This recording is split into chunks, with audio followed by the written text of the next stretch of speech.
नमस्कार। नानू नानी की कहानी में आपका स्वागत है। आज जो मैं आपको कहानी सुनाने जा रहा हूं उसका शीर्षक है श्राद्ध की दक्षिणा।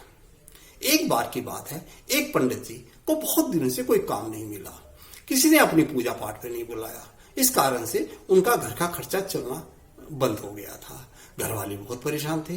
पंडित जी की पत्नी ने बोला, अरे पंडित जी कहीं जाओ, ढूंढो कोई काम। उसने कहा, अरे देखो पंडिताइन, मैं कोशिश तो करता हूं लेकिन कोई मुझे बुलाएगा तभी ना।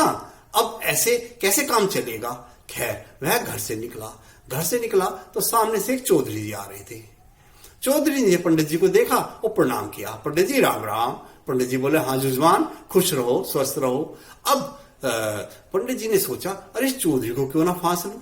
तभी उसने कहा, अरे चौधरी जी तुम ठीक हो, कोई दिक्कत तो नहीं है। चौधरी बोला, हाँ पंडित जी मैं वैसे तो ठीक हूं, लेकिन मुझे 2-3 दिन पहले एक सपना आया। मुझे अपने दादाजी नजर आए। तो इसका मतलब क्या है।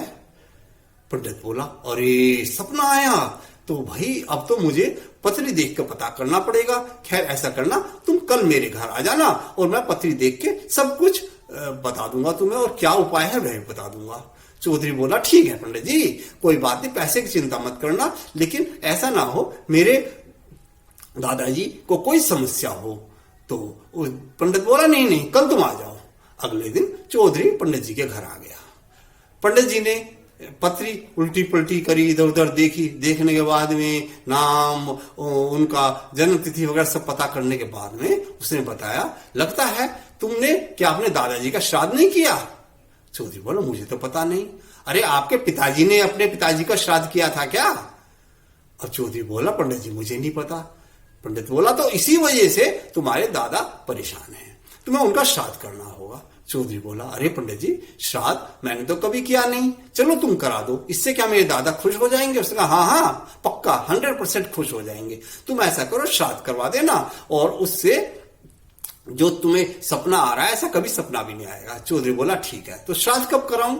उसने कहा, ठीक है, इस रविवार संडे को श्राद्ध करा देते हैं। तो चौधरी को पंडित जी ने एक लंबी सी लिस्ट बना के दे दी सामान की, और बता दिया कि देखो श्राद्ध अच्छी तरह से कराना और उसमें कोई कमी ना रह जाए, और यह भी ध्यान रखना जब हम श्राद्ध करेंगे तो श्राद्ध वाले कमरे में आपकी पत्नी ना आए।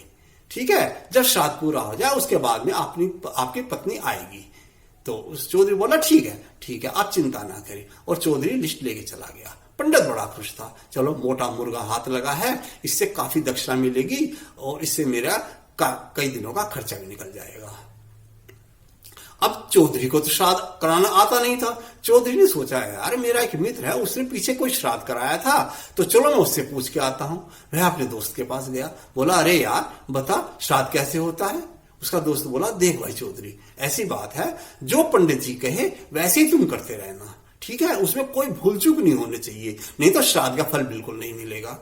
चौधरी थोड़ा मोटी बुद्धि का था। उसने समझा कि जैसा पंडित करे वैसा ही तुम करते रहना।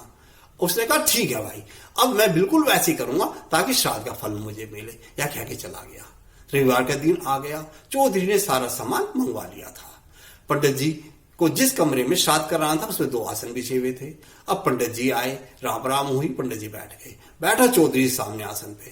तो चौधरी बोला, हाँ पंडित जी आप भी बैठो। पंडित जी भी आसन पे बैठ गए और चौधरी जी भी आसन पे बैठ गए। दोनों आसन पे बैठे थे। तो चौधरी ने पानी का लोटा हाथ में लिया और पंडित जी के हाथ धुलवाए, और पंडित जी ने लोटा लेकर चौधरी का हाथ धुलवाए। चौधरी ने लोटे से पंडित जी के हाथ धुलवाए, दोनों ने हाथ धो लिए। उसके बाद में पंडित बोला, चौधरी जी लो पानी लो हाथ में और संकल्प करो अपने दादाजी के श्राद्ध करने का। चौधरी ने भी लोटा लिया और पंडित जी के हाथ में पानी दे दिया और कहा कि लो तुम भी संकल्प करो। पंडित बोला, अरे चौधरी जी ये आपके दादा का श्राद्ध है तो तुम संकल्प करोगे। अब चौधरी ने अपने दोस्त से जो पूछा था, कि दोस्त ने तो खैर ये कहा था जैसा पंडित जी कहे वैसे ही करना, लेकिन चौधरी ने समझा जो पंडित करे वही तुम करना, हूबहू, इसमें कोई हेर फेर नहीं होना चाहिए, नहीं तो श्राद्ध का फल नहीं मिलेगा। तो चौधरी बोला, पंडित जी अगर मैं संकल्प लूंगा तो आप भी संकल्प लेंगे, समझ लिया ना तुमने। पंडित बोला, अरे चौधरी जी कैसा, ये श्राद्ध मैं अपना नहीं तुम्हारे दादा का कर रहा हूं, और दादा के श्राद्ध के लिए पोते को यानी तुम्हें संकल्प लेना है। तो चौधरी बोला देखो पंडित जी, जैसा तुम करोगे वैसे ही मैं करूंगा। अब पंडित जी ने बोला चलो छोड़ो, संकल्प को छोड़ो, आगे बढ़ो। अब चौधरी ने कहा लो ऐसा करो, हाथ में 100 रुपए रखो। अब पंडित बोला कि 100 रुपए रखो। चौधरी बोला तुम भी 100 रुपए रखो। अब पंडित थोड़ा गुस्से में आने लगा था कि चौधरी के दिमाग को क्या हो गया। उसने कहा अरे चौधरी साहब 100 रुपए रखो और प्रतिज्ञा करो कि मैं पूरा श्राद्ध ध्यान से करूंगा। चौधरी बोला अरे पंडित जी तुम भी 100 रुपए रखो और प्रतिज्ञा करो कि श्राद्ध ढंग से करोगे। अब पंडित गुस्से में आके खड़ा हो गया और बोला कि अरे चौधरी तो अकल नहीं है क्या श्राद्ध करते हैं। उधर चौधरी भी खड़ा हो गया और वो भी यही बोला। और इधर पंडित को गुस्सा आ गया, पंडित ने चौधरी को एक थप्पड़ मार दिया। थप्पड़ मारना था चौधरी को, चौधरी ने पंडित जी को थप्पड़ मारा। पंडित जी हल्के से थे, चौधरी तकड़ा था और पंडित जी गिर पड़े। अब पंडित जी ने सोचा क्या करूं। अब पंडित जी क्योंकि आग बबूला हो गए थे गुस्से में, उन्होंने पंडित जी ने गुस्से में आके चौधरी को लात मार दी। चौधरी ने देखा ओहो लात मारी, ऐसे ही मुझे करना। उसने भी चौधरी ने पंडित जी को लात मारी, पंडित दूर जाके गिरा। अब दोनों में झगड़ा हो गया और जोर जोर से आवाज आने लगी। उधर चौधराइन दूसरे कमरे में सुन रही थी, लेकिन चौधराइन को तो ये था कि भाई चाहे कुछ भी हो जाए तुम्हें उस कमरे में नहीं आना। अगर तुम कमरे में आ गई तो सारा श्राद्ध का फल बिल्कुल भी नहीं मिलेगा। उधर दोनों में मार पिटाई हो गई और वो 2 घूंसे चौधरी मारे, 2 पंडित मारे। अब पंडित की धोती भी फट गई, कुर्ता भी फट गया।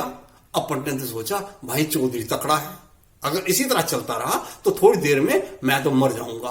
खैर पंडित ने मारना बंद कर दिया, चौधरी ने मारना बंद कर दिया।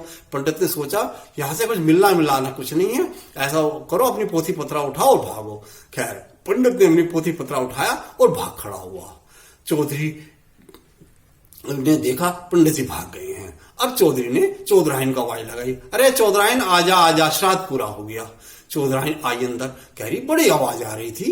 अरे चौधरी बोला अरे तुझे क्या पता श्राद्ध करना कितना मुश्किल होता है, बड़ी मुश्किल श्राद्ध पूरा हुआ है। चौधराइन बोली अरे तो ये बता पंडित जी को खाना खिला दिया, दक्षिणा दे दी। उसने कहा अरे क्या करूं चौधराइन, श्राद्ध कराने में इतना मैं थक गया और पंडित जी भी थक गए, वो चले गए और उनको खाना भी खिलाना रह गया और दक्षिणा भी देनी रह गई। ऐसा करो तुम जाके उनके घर पे दे आओ।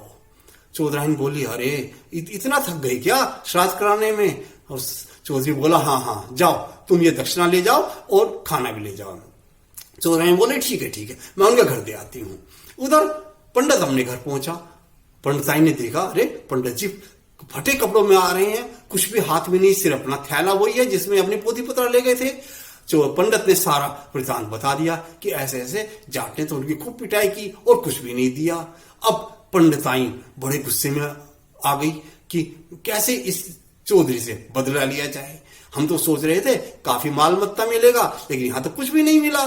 खैर अब वह सोच रही थी, उधर जो पंडिताइन थी वह तगड़ी थी और इधर चौधराइन हल्की थी। अब चौधराइन ने खाना लिया और दक्षिणा लेके पंडित जी के घर पहुंच गई। पंडित जी का दरवाजा खोलते के साथ ही अंदर पैर रखा था तो पंडिताइन ने देख लिया और कि चौधराइन आई है। खैर जैसे तैसे चौधराइन ने उनकी टेबल पे दक्षिणा के रुपये रखे और खाने की थाली रखी। तभी पंडिताइन चौधराइन पर टूट पड़ी और उसके पकड़ के इधर मार उधर मार, बाल पकड़ के, और चौधराइन समझ नहीं पा रही थी ये क्या हो गया ये क्या हो गया। अब उधर पंडित जी तो खैर चुप बैठे थे। चौधराइन और पंडित में खूब गुत्थम गुत्था हो रही थी। अब चौधराइन ने सोचा कि भाई अब यहां से जान बचा के भागो, क्योंकि पंडिताइन तकड़ी थी, चौधराइन हल्की फुल्की सी थी। खैर चौधराइन अपनी चप्पल भी छोड़ के भाग के अपने घर आई और आके चौधरी से बोली अरे चौधरी जी हाँफती आ रही थी। जब चौधरी बोला अरे क्या खाना खिलाई, दक्षिणा दे आई।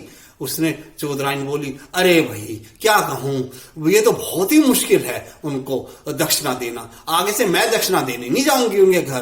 तुमने श्राद्ध तो कराया लेकिन दक्षिणा देना तो श्राद्ध कराने